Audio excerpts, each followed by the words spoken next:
If you haven't already, make sure you subscribe to the channel. Make sure you like this video, share this video. Do not hesitate to leave a comment. Every word counts. Let's change the algorithm. Even all my haters out there, like, share, and subscribe with your hating ass. I really wanted to hop on and share. This is real. Like, we in this bitch. And I want to be healthy. So, just want to put y'all on. Peace and love. Hey y'all, I really wanted to hop on and share the ultimate gift with you because I feel like everybody should be on miracle food. I'm very passionate about sharing this. This has been created by the Chakra Doctor and Miss Chakra Doctor. They have a whole program. You can get a free consultation on how to find out what this does for your body. It's not only the ultimate immune system booster, but I've only had 2 or 3 shots of this and my body is already changing. So get a good look at this. You can go to the Chakra Doctor, chakradoctor.org. Please support your Black businesses and support your health. And just a couple other things, I really can't stress this enough that you support independent Black business owners. This is a tool to genuinely heal people. This is not a scam. This is not, it's through the roof. Like, I feel like I'm halfway floating, like low-key levitating in this bitch. I cannot stress this enough. This should be in your cabinets. Multi-level marketing. This is about compassion. This is about health. This is about seeing the planet change. When I take a shot of this, my immune system, my cells, my particles.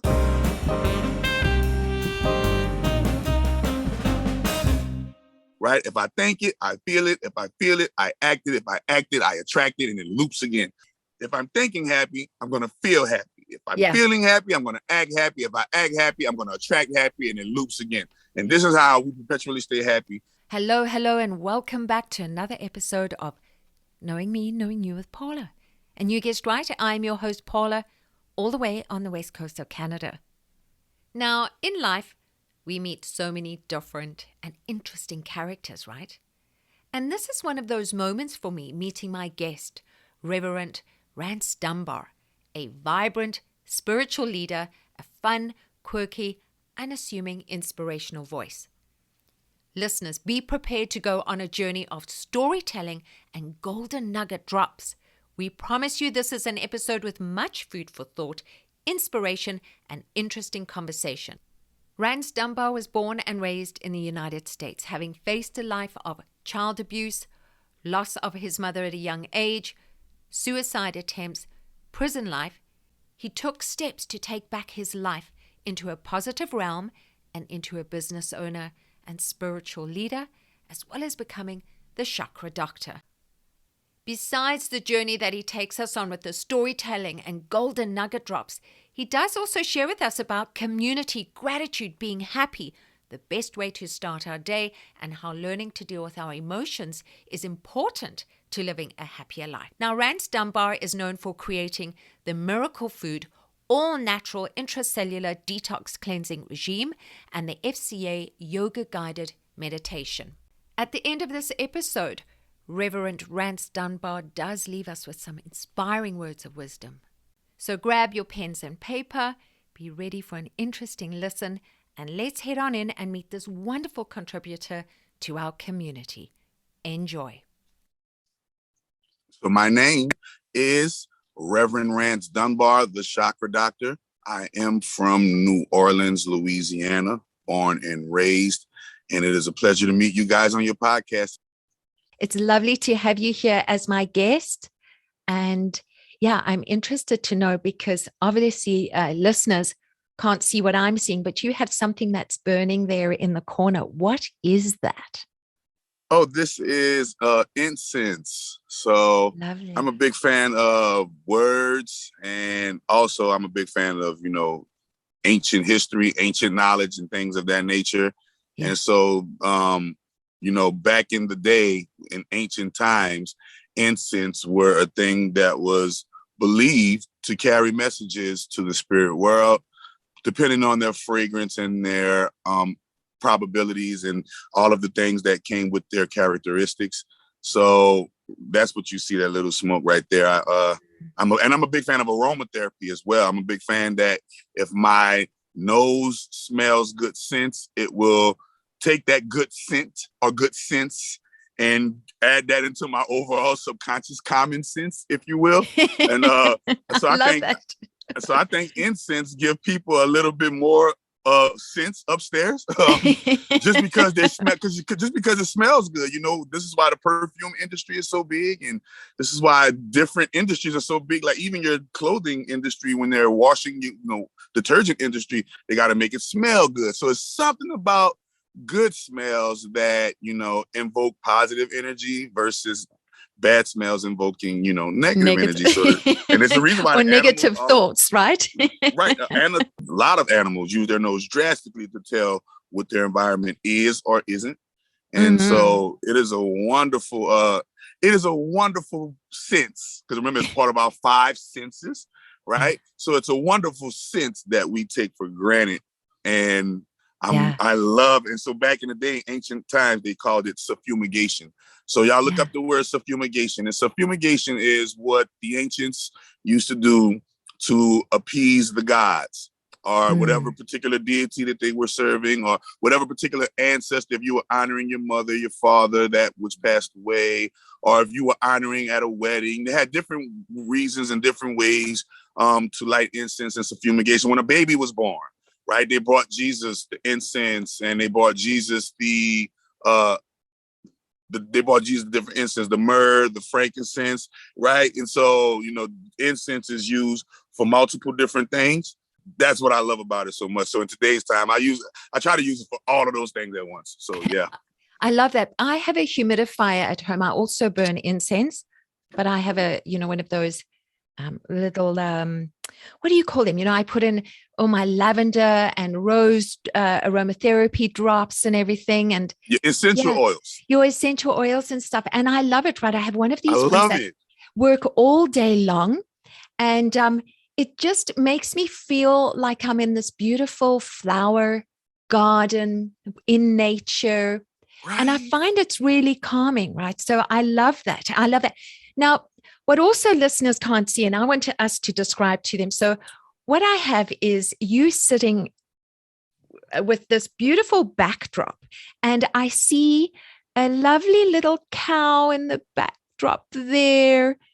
So beautiful, and all the trees and the greenery and nature. And yes, you love nature. I mean, who doesn't love nature, right? I love nature. I love nature. Nature loves me. I love nature so much. I definitely want to be around her 24 hours a day, 7 days a week. She is my mother. And just think about this.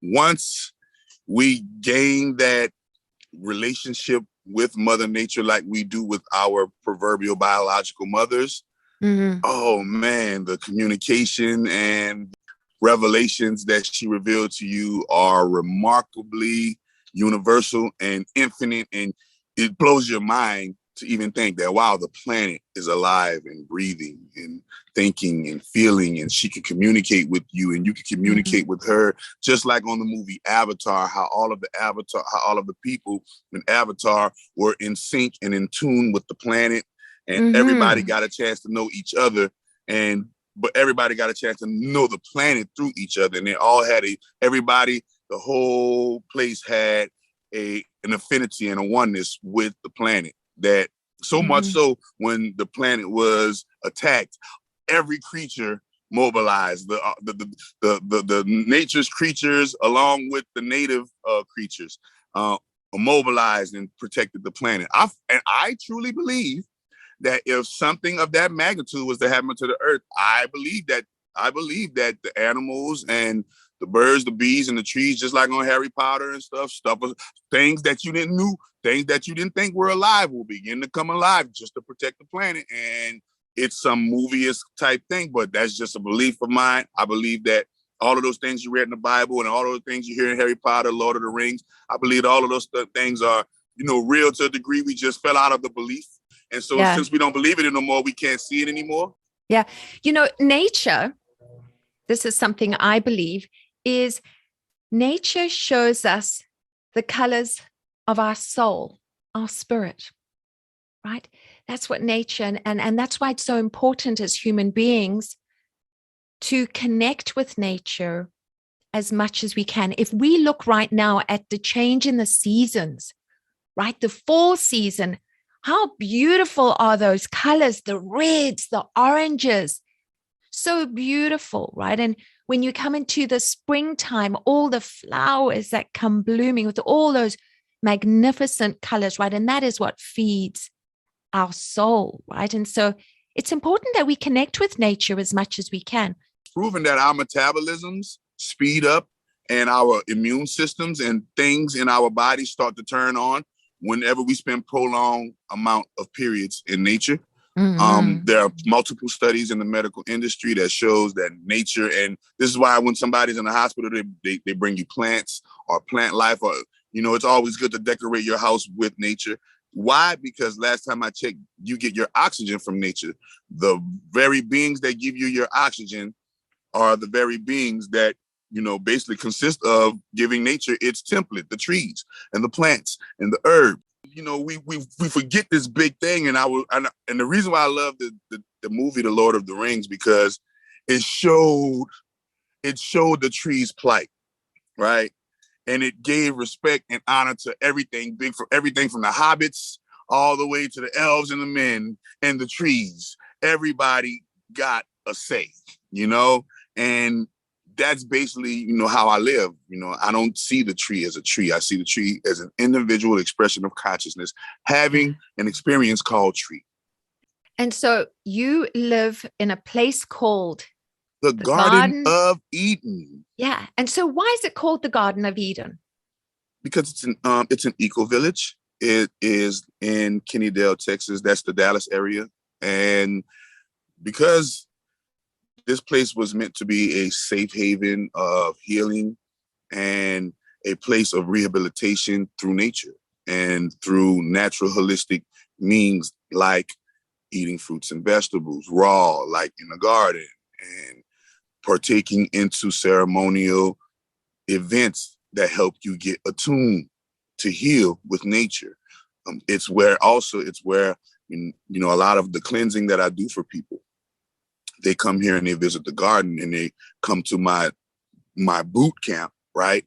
It's a positive boot camp. I call it the Positive Penitentiary. And people will say, why do you call it a Positive Penitentiary? I say, because when you come to the garden, you get cut off from all of the things that were distracting you in the matrix. Your phone, your car, your makeup bag, you know, you're waking up in the morning, your coffee, and all of the things that made you attuned to the system of the matrix. When you come to the Garden of Eden, it cuts you off from it to a big degree, meaning, you know, even though you might use the phone, you might use it once a day, right? Just to, you know, get 30 minutes of use, right? And the rest of the day you're in nature and you're doing all kind of things that we learned as kids. You know, we learned a lot of kinetics as kids. And that's the great thing I got to say about me being born in 1982. I was able to see life transition from that analog society into this automatic internet society, that manual society to the automatic transmission society, right? And I got to see that up close. I got to see when video games really took the transition and when the internet was actually born to the public. And, you know, when all of the things that kids take for granted now, because they're actually born with smartphones, they're born with iPhones. I got to see iPhone be birthed and see how it grew, right? And I know for a fact that there's a big part now in today's society that we lack from when I was growing up. When I was growing up, our play was going into the neighborhood and in nature, going play in the woods, you know, play in the street and play hand to hand, you know, right? It was touch. It was a lot of kinetic. And now our kinetics have turned into cybernetics. And we've replaced kinetic energy with cybernetic energy. And this is what has us disconnecting from the overall nature community. Do you think that moving forward for young people who are now a part of this new cyber world, a little bit maybe of disconnect to nature? Yeah, and I think that, you know, I think that simply starts with the parental guardianship. You know, as parents, we have the right to, for 18 years, you know, in the United States, it's 18 years, we have the right to guard and give rules of engagement to the child. And if the rules of engagement is the child seeing me on the phone constantly, then the child is going to want to be on the phone constantly. Amen. Right? And so this is what the Bible says. The Bible says, train a child in the way it should go, and when it gets older, it will not depart from it. It also says it in science when it says the first 0 to 7 years are the most important years in the child's development and growth, because that's when the loop begins after the 7th year, and all of the things that it learned from 0 to 7, its brain changes and everything, and it's able to reenact what it has learned for the last 7 years. And so I always say that, you know, it starts with, and a lot of us 80 babies, 70, 60, 50 babies are entranced by the iPhone as well. Let me tell you that right now. I meet 40, 50, 60-year-olds who are on the phone more than the teenagers. They call the youngsters call Facebook the old folks home. Well, what about TikTok, right? During the pandemic, everyone was taking over TikTok in their 40s, 50s, 60s, right? And I see husbands and wives, you know, when my husband and I go away for a weekend and we go down, you know, to the hotel restaurant for breakfast, or even when you go out for dinner and we see couples who are sitting across from each other or next to each other and they're on their phones. I only use it when absolutely necessary. You know, I have a brand, and I put it in schedules. These many hours out of the day is going to be spent focusing on me and my family stuff, and then these set of hours out of the day, I'm going to exert that energy into other things outside of what I consider me, right? Lovely. And that's how I balance my day in 2 ways. The early part of my day, from about 4 o'clock in the morning all the way back to about 12 o'clock in the afternoon, 12 p.m. I call that my me time, right? That's me. I do me in various different ways, right? That time that's an important time, because that's the time that the body is gathering information and logging and information and just processing. You know, when you wake up in the morning, you're not supposed to be just waking up, going straight hustle and bustle. You're supposed to be waking up and processing and beginning a routine for your body and your mind to give you energy throughout your day. So I always made sure that my mornings are definitely for me.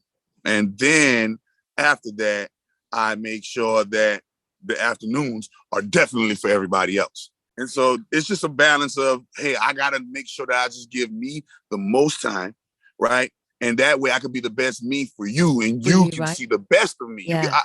It makes no sense for me to give you my half, because the name of the game is the all. And we are 100%. all a part of this one overall existence, trying to learn and grow. And so if I don't give me the best, how would I ever be able to give you the best? 100%. And so that's a big thing. I always ask people, how much me time do you get? And the predicate up on the me time that I can tell how much of that of themselves I'm going to be able to get when it comes to us doing business together or doing something together. Why? Because when you pay enough attention to yourself, you fall in love with that attention. You fall in love with parts of yourself that you never knew you could fall in love with.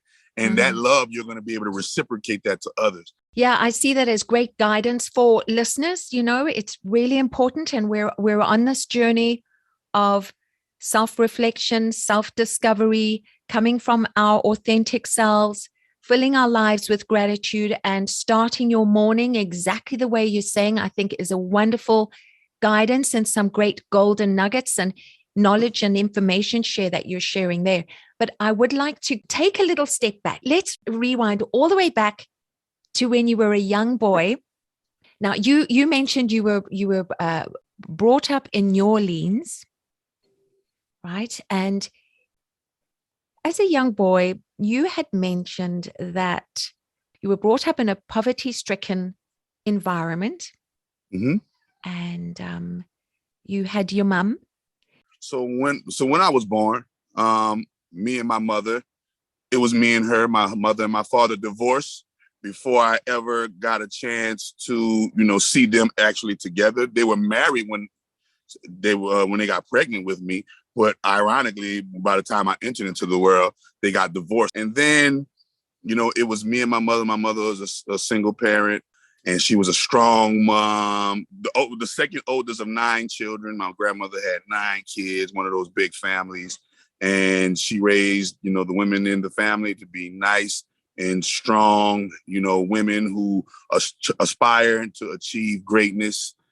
I remember coming up with my mom, right? I remember my mom's come up when we had to sleep on the floor of the apartment because we didn't have any furniture, and it was just one little black and white screen TV. And we had to make do with that black and white screen TV and a pallet on the floor in an apartment that didn't have no furniture and only like a plastic cup with a plastic bowl. And we were eating noodles. And I remember, her and her going to school and work, leaving me. And I remember being left alone at home at, 4 years old, because I was conscious enough to, see her go through things, and seeing that matured me at an early age, I guess. From about 0 to 4 years old, smooth, even though it was not the best materialistic wise, the kinetic connection that me and my mom had between the ages of 0 and 4 were very wonderful. I got to see my grandmother. And then I can specifically remember at the age of 5, my mother was a Pentecostal evangelist, Christian. And so she believed, and being a Pentecostal evangelist Christian, as well as having paganistic roots of New Orleanian hoodoo, right? I was able to see her fuse 2 faiths, 2 beliefs, 2 practices in front of my face. I was able to see her go to church with the Christians and still see her able to talk and mingle with the others, right? What one might call the others, or the so-called pagans. And she had respect in both communities. They both called her a woman of renown in both communities. And at the age of 5, she met my stepfather, and his name was Arthur Washington, and they met in church. And this is why and I always tell my people my philosophy: I do not believe in getting married before you develop a sexual chemistry. I'm totally against that. Getting married before you fall in love, getting married before you develop a sexual chemistry, getting married before you see what life is going to be like with each other for a prolonged period of time, and learning each other's habits, ways, because marriage is a lifetime till death do you part thing. As a marriage counselor, I preach this and teach this. We as human beings are creatures of habit, and we have all kind of baggage to get rid of, right? So, but back in the day, she married him, and within 2 months meeting him, right? Married him within 2 months of meeting him, following, the Christian Bible rules, getting that, married before having sex and things of that nature. So, and that's a lot of things I found out too when asking different men. I found out a lot of men got married to a lot of women, and women got married to a lot of men simply because the religion said do it first. That happened, and she married a man that had demons. She married a man that had baggage that he did not exercise into a transmuted conscious leadership that can lead a marriage. But she married a man who didn't deal with his problems or the problems that happened to him from childhood. Mm. And those problems got perpetuated within our relationship. And so getting beat, to the point of broken bones, that was a big thing for me. My first time going fishing, I got my collarbone broke because I couldn't catch any fish. Ultimately, these hardships of being beaten at such an early age to the state of broken bones are, and I remember that was just the extreme cases. What about the cases when you were just hit because he was just feeling like putting his hands on you, right? And that was a full one. That was like an 18-month period, a rocky, tumultuous 18-month period from the age of 5 to about 6.5. But get this, when we left him and we thought we were free of him, do you know that even 3 years later, when I was 9 years old, this same man burnt our house down, stalking my mom. So I wasn't free of this demon until after 9 years old, right? Wow. And the recovery stage, then you're like, hold on. Then I'm like, well, where's my dad? Like my biological dad, you know what I'm saying? My biological dad was not far away. He could have been a man and did some things that could have prevented some things, and that didn't sit right with me as well. Early as a child, my mother didn't tell me this or program this into me or talk this. I was highly observant as a child, and I recognized, wow, he comes when he wants to come. He doesn't come when it's needed. And when everything is all good and he wants to just treat me out and, and just be a papa father, he was I can expect him for birthdays, holidays, the little usuals. I can expect him for the usual. But for the hard, the hard ingrained time, my mother gave me those. My mother got in the sandbox and played with me. My mother boxed with me. My mother got in the dirt with me, played football with me. My mother, she was the man, right? And so she was everything to you, right? And an inspiration, I'm thinking as well, because all of that is part of the everything. Inspiration, motivation, the disciplinarian, the nurturer, the carer, the caregiver, the one who, the advisor, the counselor. But you mentioned as well that she passed away when you were at the age of 16. Yeah. Can you share a little bit more about that? Yeah, that was, like I always tell people, that's when the hell truly began. If I thought I was going, like I said before, the little hells that I was going through from 0 to 16, I had somebody to go through hell with me. I had my mom, but when mom dies on Christmas Day at the age of 16, now hell is fully in my hands and my hands alone. I no longer have a companion to go through hell with me. And my mother used to always tell me this. Like I told you, my mother was kind of prophetic in a lot of ways. And this is why, and I'm very prophetic. I always had psychic abilities. I've always had precognitive, clair abilities, tele abilities. I got all of these traits from my mother, right? My mother knew everything. My mother knew every answer to every question. She had a great response to every a problem in life. She was everything. And then on Christmas Day, thing about to have, while everybody's receiving everything for Christmas, or proverbially everything, their family time, their presents, their gifts for Christmas, literally everything is being stripped away from me, right? And so when she passed away, literally everything died, even a big part of me, right? And I tell people, train your children in emotion management, okay? Emotion transmutation. There will be moments of grief. There will be times of horrible emotion. And if your child isn't well equipped to know how to transmute and handle and control the emotion can take the individual human being to very, very dark places that some may not come back from. In the Black community, we have a big thing with not knowing how to convey and transmute and control our emotions in the Black community. So a lot of topics don't even get talked about. A lot of things, because it brings up emotions, and we don't want to be emotional. We want to be hard and all stuck, and we're Black and we're proud and say it loud. Okay, but when it comes to your parent-child relationship, that wall needs to come down. You need to teach your child how to manage their emotions, how to control their mind, how to get into a positive state of being and not let this cruel world knock you down. Because what if one day you die? What are they going to do? How are they going to handle it? They're going to handle it how you taught them. So my mother was really good at scripture, and she had all of these great qualities, but I also was able to recognize the flaws, right? She taught me a lot of things, but her dying, nobody ever taught me how to handle death. And then we should teach our children how to handle death. What death is. It is guaranteed for everybody. If we taught our children how to handle these things, our children wouldn't go off the deep end when we pass. They'll know that we are in a better place, and we taught them how to handle their absence, right? Yeah. And it spurred me into a world of a dark world. Yeah.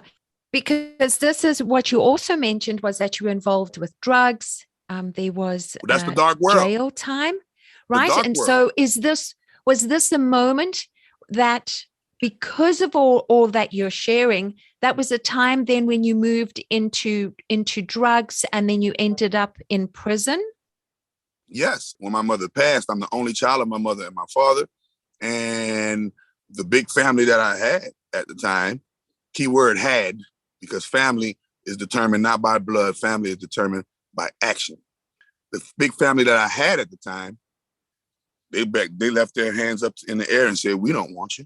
And so at 16, I'm in the Covenant House. I don't know if there's a Covenant House or you ever heard of the Covenant House, but the Covenant House is a big Catholic organization that helps runaways or throwaways or strays, if you will. And so I'm in the Covenant House, and now it went from 0 to 16 years of this woman giving me my food, clothing, shelter, education, medication, all of my knowledge, wisdom, and understandings to, okay, fend for yourself. That's what it was. I was in an orphanage, and I fought for myself. And I did a lot of things. I'm pretty sure, I know this for a fact, that I did a lot of things that I would not have done had I been taught differently when it comes to how to handle life situations. So she taught me how to seek God and seek the spirit and how to access these invisible powers and things of that nature. But she didn't tell me, wait a minute, there are going to be things in life that's going to be making it hard to smile. You're going to have to be able to dance through your pain and your rain. You're going to be able to have to take that which is hurtful and turn it into something to that which is helpful. And I wasn't taught that. A lot of Black people aren't taught that. A lot of white people, Hispanic people, Asian people, we're not taught that in today's society. And this is why when certain things happen, you see that movie, like the revenge guy, his family dies, right? And now he goes on this big old revenge. He goes kill everybody, right? And it shows you how we don't know how to process and handle emotions. He cannot. Why can't you see that, hey, you were in a risky and shady business that killed your family, instead of saying, oh, you killed my family and I'm about to go kill yours, right? And so we never take the blame for our emotions, and we never take the blame for our own actions. And so that's what that led me to. It led me to a dark place of suicide, addiction. It led me to drug abuse. It led me to the wrong partners in life, following the wrong crowds, trying to people please and put on for the wrong reasons and the wrong people, because I wanted to be validated, just so I couldn't feel the grief, just so that I can numb this emptiness of everything being gone, because everything was taken from me at the time. And so I didn't know how to process that or articulate that. And so therefore I articulated it through hurtful ways and hurtful actions. And those hurtful ways and hurtful actions harm me the most. I was going to say that. So where was there a time? What was the time in your life when you decided this has to stop and I have to buck up and take charge of my life and move myself on a different path? Was there someone that came into your life? What was that moment? When was that moment? That moment came, believe it or not, that moment came when I was around about 29 years old. I was tired of repeating the same patterns that I didn't even know I was repeating at the time. I didn't know that patterns can be repeated if we do not correct the patterns. All of the sciences that I teach people today, I'm letting you guys know that most of the sciences that I teach people today, I was not taught this by a parental guardian. More like I was showed by a parental guardian, through the parental guardian not being there and me going through life seeking and searching.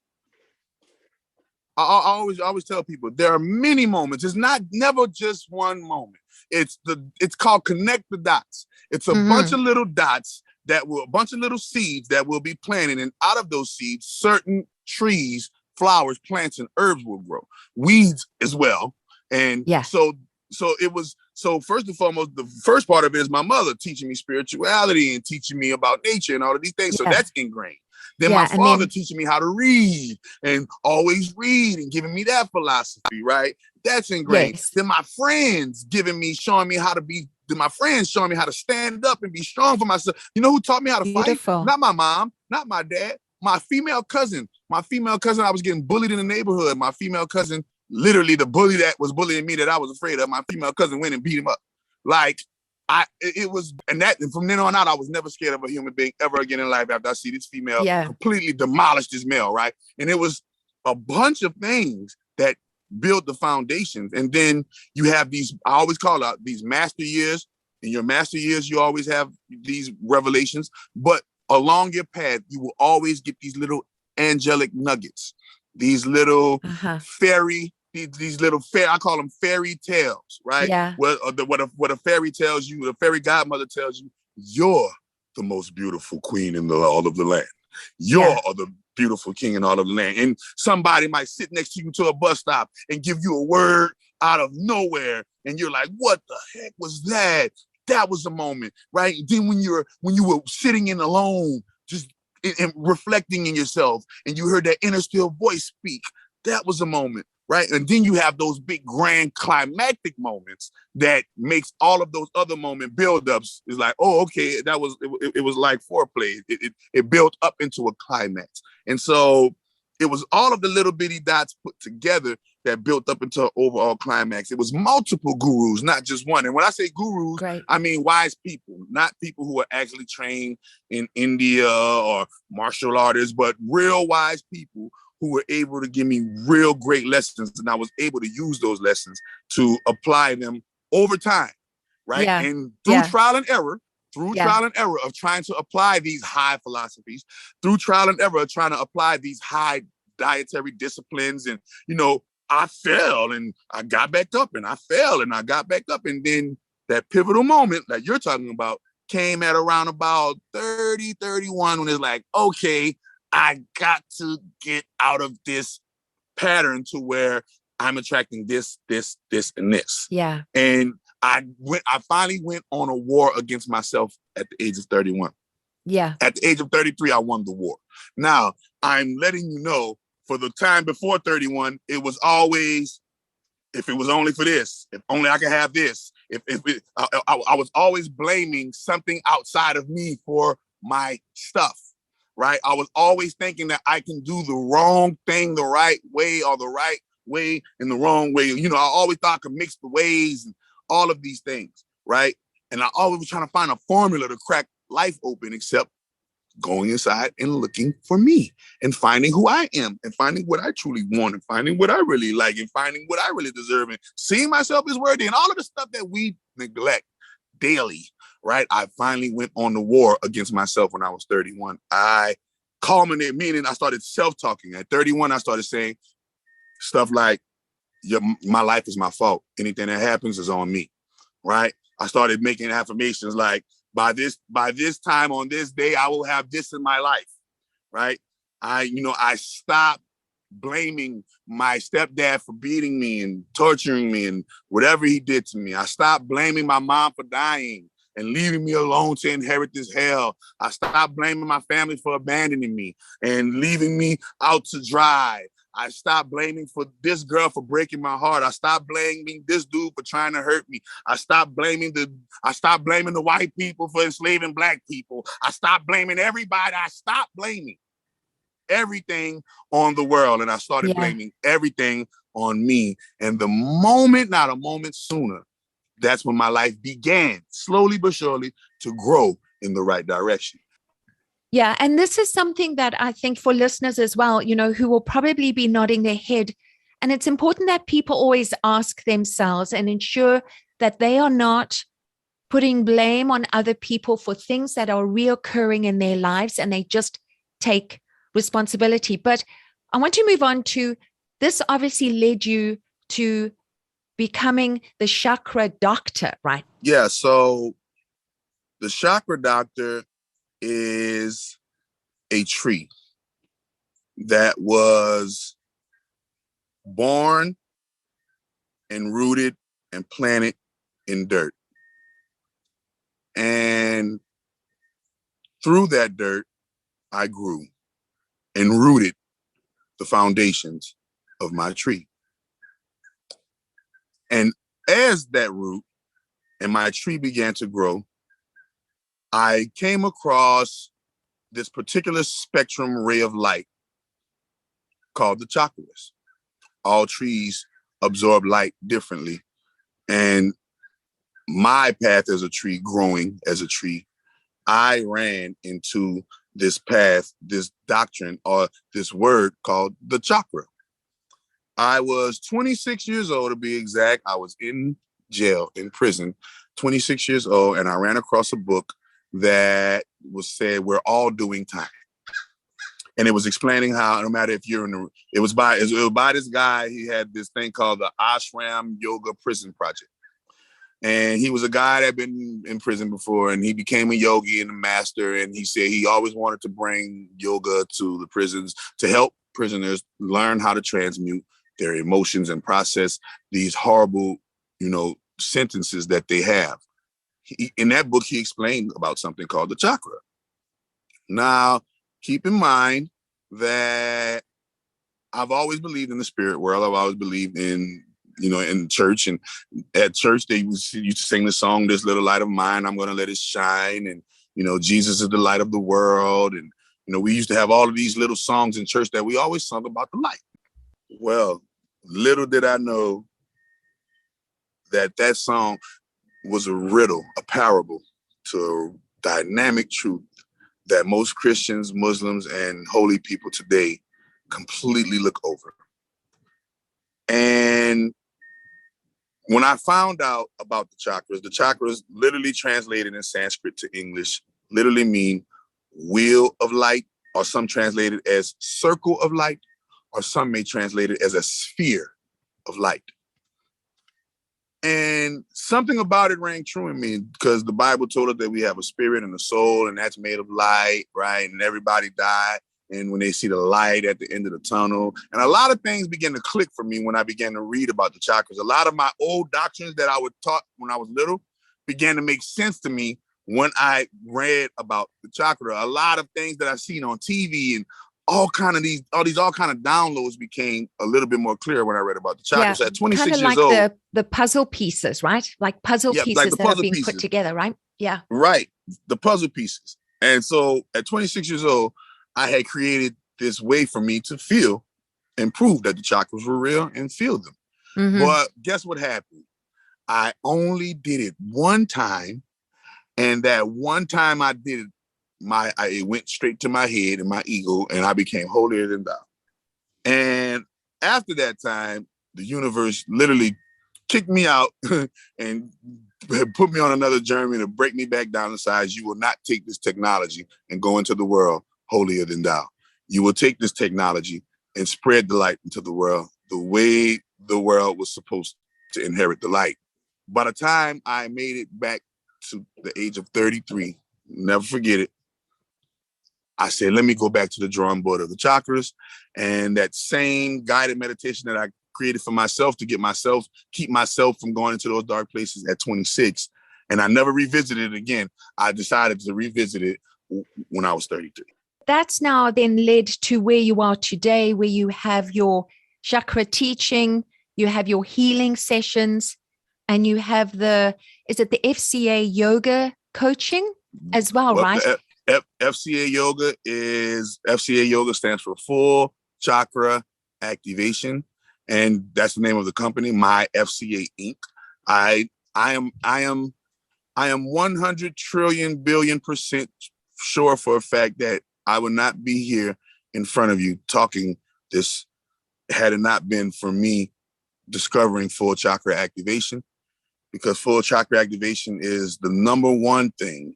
If you want to be technical and truthful, you said what that pinnacle moment, FCA, was the aha, ding, hallelujah, all the angels sing, all of the cherubs and the seraphs rejoice. He cracked the code to the universe. He's learned how to open up all of the chakras. Not only learn how to open up all of the chakras within himself perpetually, forever, continuously, they never turn off, but I've able to take it and put it into a format to where the average layman who doesn't know crap from pudding when it comes to a chakra, right? Who doesn't know nothing about a chakra, they can watch my tutorial, watch my video, and they will be able to physically feel their chakras. And man, that's when life completely changed for me, when I rediscovered the exercise that I invented when I was 26. But I only did it one time, and I thought that one time was enough to suffice. Like, hi, I did it. Next thing, let's go. And I got egoic, and that ego nature took me into dark places that I didn't want to ever end up again. And I said, well, what's wrong? And I had to go back to the drawing board. And this time, repetition was the father of my learning. I didn't just do it one time. I did it all day, every day, by myself, in the bed, when I woke, when I sleep, when I woke again, and when I sleep again, on the toilet, everywhere. I activated my chakras. And when I was 33 years old, on the 33rd day, going into the 34th day of my fasting and activating my chakras, they turned on forever. And in that moment, 2015, I'll never forget it. I became the chakra doctor. Right. Yeah. So I want to ask you there with becoming the chakra doctor. So people can actually visit your website, because you mentioned you have tutorials and meditations that people can follow. Yes. So for listeners, so chakradoctor.org, chakradoctor.org.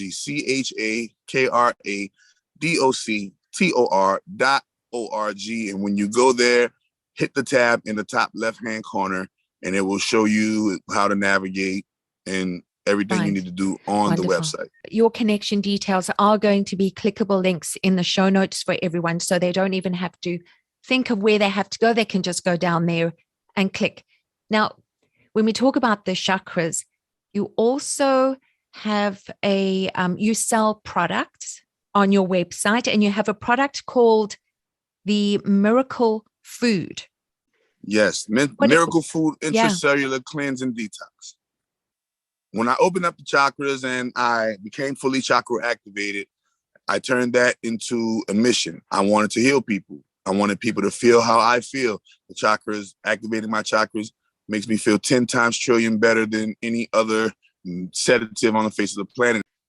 I never tell people that I created Miracle Food. I always tell people Miracle Food created me. One day I was literally in, and I always say Dr. Sebi has a big part of that too, because I met Dr. Sebi in 2014, and Dr. Sebi is the reason why I became a raw vegan in the first place, and a natural holistic healer, and a person in a completely changed diet in the first place.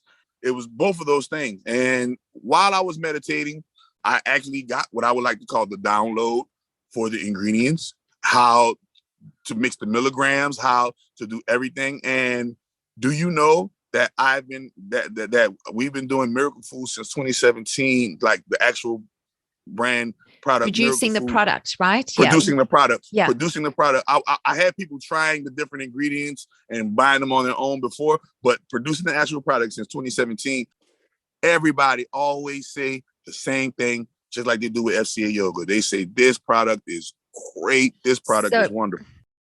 What are the ingredients to this Miracle Food? So it's all natural beetroot oil, not powder, anything like that. Beetroot, all natural beetroot oil, all natural high milligram moringa oil, all natural CBD with no THC oil, and all natural black seed oil. And it you pair that with the 9 herbs in the Miracle Tea. And that's what makes the Miracle Food cleanse. The Miracle Tea has 9 herbs, and you can see that on the website and things of that nature. But the Miracle Tea has 9 different herbs. Those 9 superfoods, but these 4 superfood oils mixed together as the perfect 13 herbal combination superfood blend. 47% of our customer base are return customers, and their age ranges from the ages of 34 to 64. Who would want to take the product? Is this a product that you could take as a supplement? I give this product to my newborn baby every day. I gave this product to my wife while my wife was pregnant for the whole 9 months. My 62-year-old baby can support her own weight on her own legs. If I hold her up and stand her, she can support her own weight on her own legs, and she can control her head movements. So you talk about healing though. So is this product for people that have certain ailments, or is this a supplement that you can take as a superfood? Okay. I take it every day as a superfood, but the same superfood supplement that I take every day heals people of incurable disease as well. Great. And then because then the detox element. The detox element is the miracle food oil, the miracle tea, and the diet. Okay. I got a dietary plan that comes with it. It's called the Eden's Garden diet.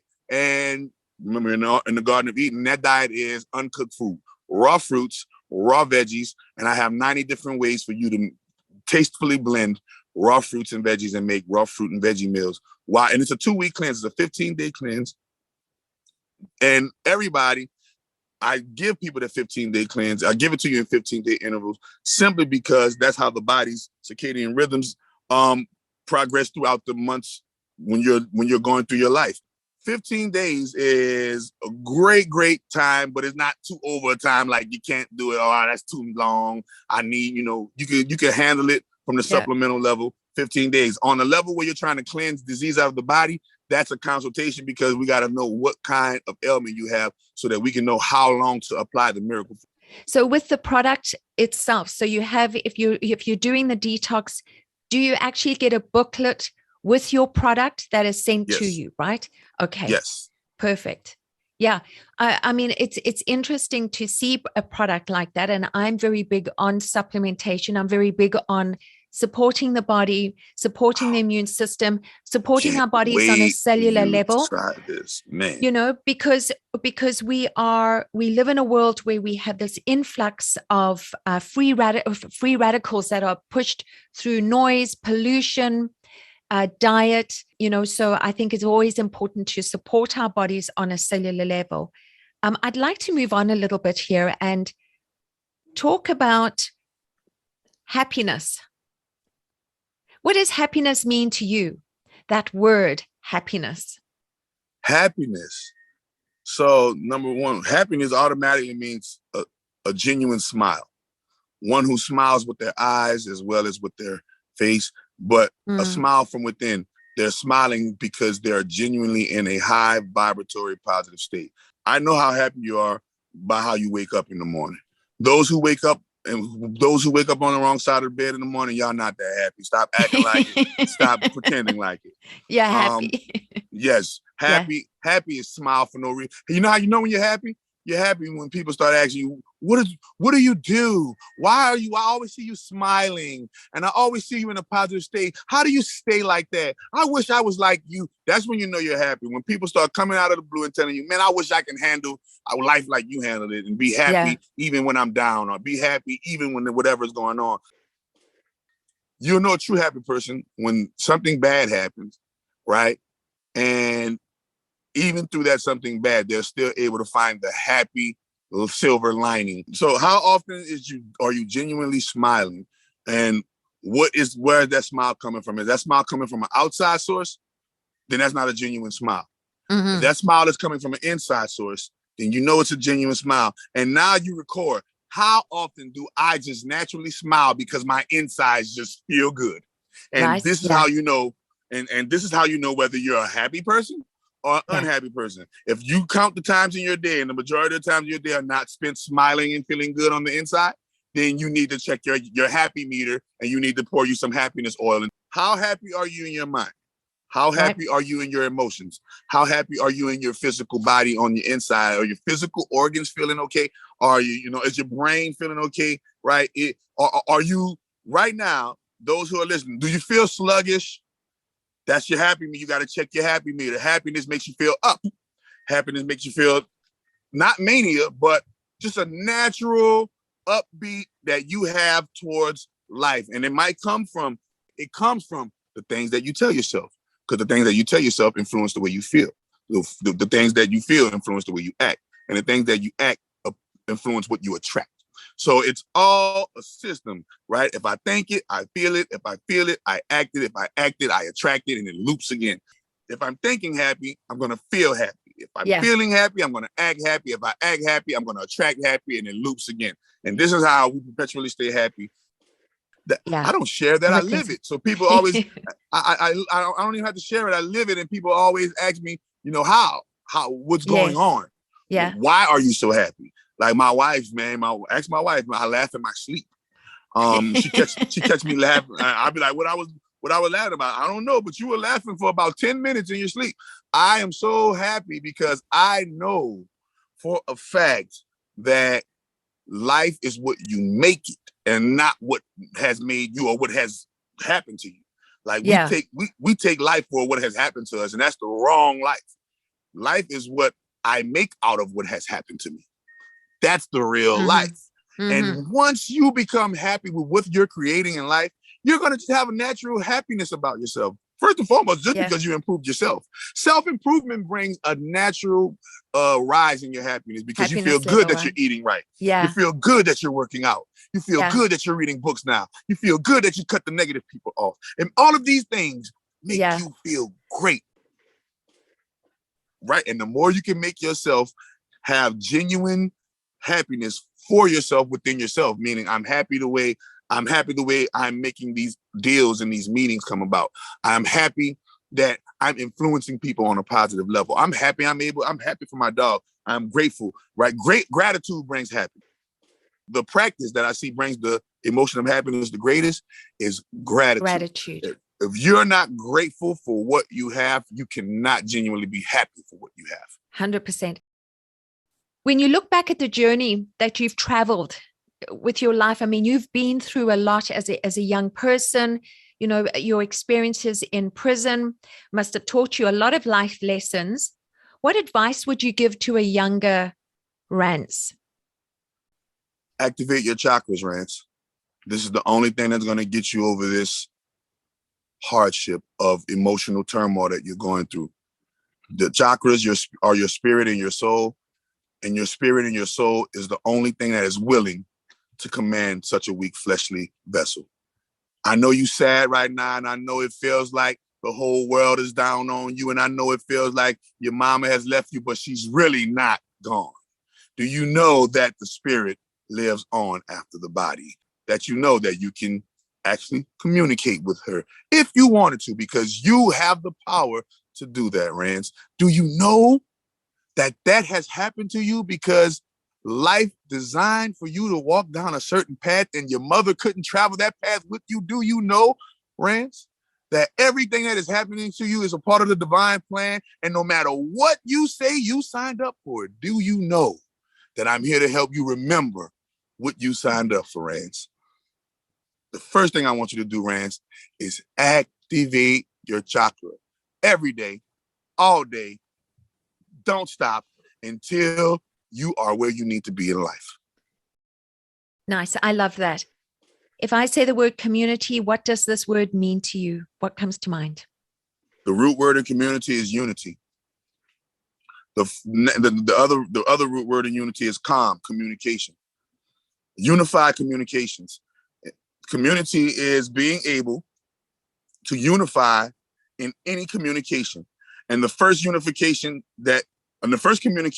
that we're supposed to unify in is the unification within our cellular structure, the unification within our mental structure, the unification within our physical, emotional, and spiritual structures.